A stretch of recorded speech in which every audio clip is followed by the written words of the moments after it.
This recording is for Primary Math 1. We're working the class recording for week 2, and this week out of your books you will assign the workbook exercises 5 through 11, intensive practice page 14 through 21, and challenging word problems pages 1 through 8.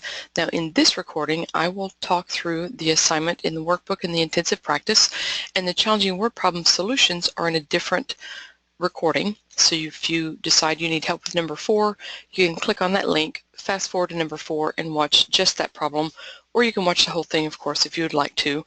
In the intensive practice book, all of these problems are in the regular section, so I'll just discuss the concepts and how to solve and the ideas behind them.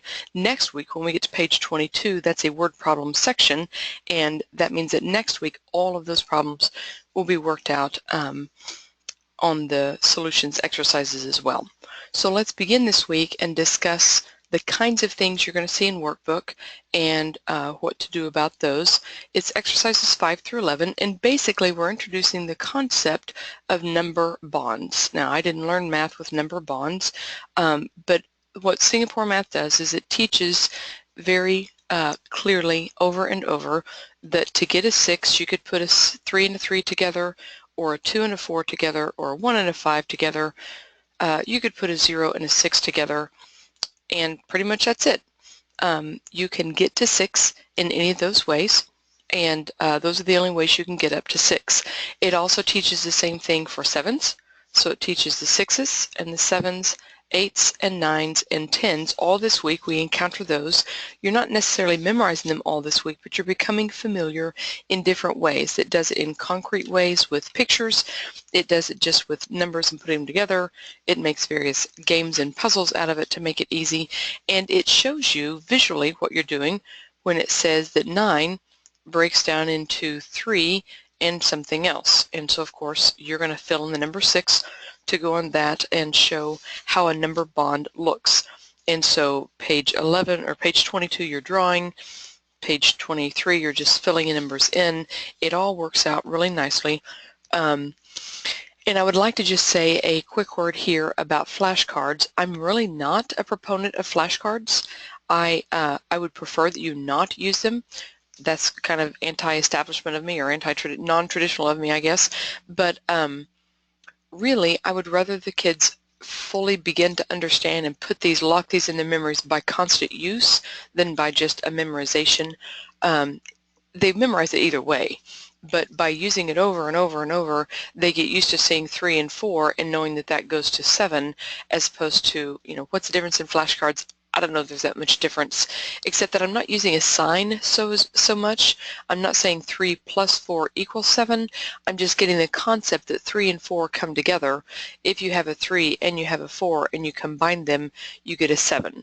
So I guess that's the difference, is a flashcard has to have a plus sign in it and makes a math problem. This is just a concept that 3 apples and 4 apples make 7 apples, or 3 people and 4 people make 7 people. 3 and 4 combine to give you 7. I wouldn't necessarily recommend flashcards.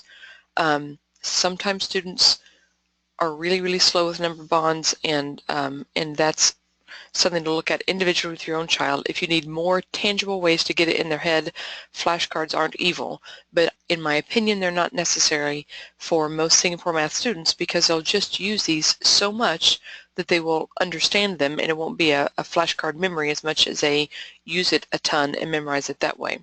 I do think that page 24 is an interesting picture, depending on your students' fine motor skills.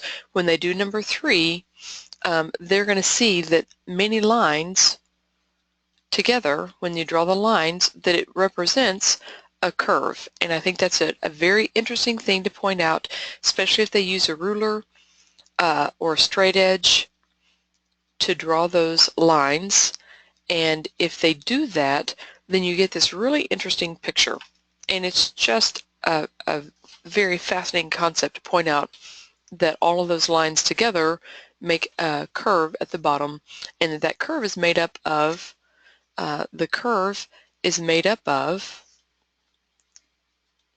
many line segments. Don't tell anybody, but that is a calculus concept. that a curve is actually just an infinite number of itty-bitty line segments, and that's the idea of calculus and breaking down curves. And so there we go, right there. We're just going to really briefly show them that that curve is made up of a whole bunch of line segments. Going on to intensive practice, page 14 to 21. These pages will really go by very quickly for your child. The only thing that I would draw your attention to, kind of a silly thing, but just from my experience, page 17, where it has you draw the pictures, for some students that's really frustrating, and of course they can draw whatever they want to. They can just draw items, whatever items or whatever shape, very simply. Doesn't have to be beautiful. If you have a perfectionist who wants it to be beautiful and look the same as the ones in the book, then that might be a very frustrating page. Page 20 is the same way. You're drawing a certain number of items, and if you're expecting yours to look like the ones in the book, that might be a moment of frustration. Also draw your attention to page 19. Instructions are a little bit odd. They give a whole bunch of seashells, and it shows you in the number box, for example, 5.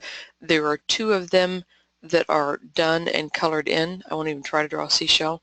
And then the point is that 5 is a number bond with the number 2, and they want you to fill in this number. And so you're supposed to color in some more. So you can color in with your big highlighter, or you can make a beautiful job of coloring in 3 others. It doesn't matter which 3 you color. You can color 3 on the bottom row, you can color the 2 on the top and 1 on the bottom. It doesn't matter how you do it. The point simply is you can make a group of 5 by taking a group of 2 and a group of 3, and that will leave 2 of those uncolored. And so you're not trying to say that those are 5 altogether. Of course, they're not. You're just taking all that you have, you're taking more than you need, and gathering 5 together by coloring them. And all of the rest of those, I think, will work out just fine for your students. So this is a very short class recording. Thank you for listening.